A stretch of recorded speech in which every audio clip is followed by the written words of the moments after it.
Can I get an amen for preventing running injuries?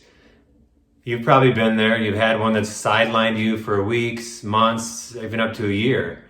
Super frustrating. Costs you money because you have to miss races. Costs you mental health because you can't train. So we wanted to pass on a couple of tips on some common running injuries, some prevention thoughts, and also some things to consider if you're dealing with it at the moment. One of those injuries can be an Achilles injury. So the Achilles is this tendon here that attaches your calf to your heel. And it's a pretty powerful tendon, but it's also prone to getting injured with runners.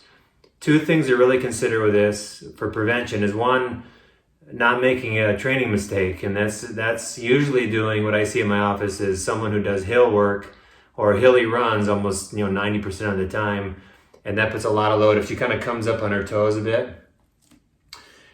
When you run a hill, you kind of have to do that motion over and over and over, right? And if you do that several times a week, maybe 4 or 5 times a week, it's a lot of load right there. So just keep your hill sessions to maybe 1 or 2 times a week. Second thing is going to be ankle mobility, and we'll demonstrate how to assess that in a second. So working on ankle mobility to try to get that better to prevent this Achilles problem, I call this a lunge stretch. So the runner's just going to lunge your knee towards the wall. Yep. And it's a dynamic movement, so there's really no stretch and hold. Putting your toes a couple inches from the floorboard, just lunging forward and touching the knee to the wall.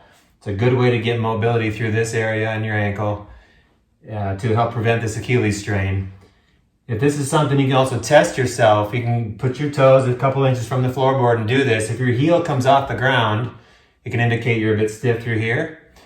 Or if you feel just a lot of stiffness in the front of the ankle, again, it's kind of a little self-test you can use. So I'll have her do a couple sets of 10 twice a day. And again, it's a good way to improve mobility right through here. Hopefully this quick, easy tips give you some help. You can check out more of my videos on Facebook and YouTube. Until then, happy training.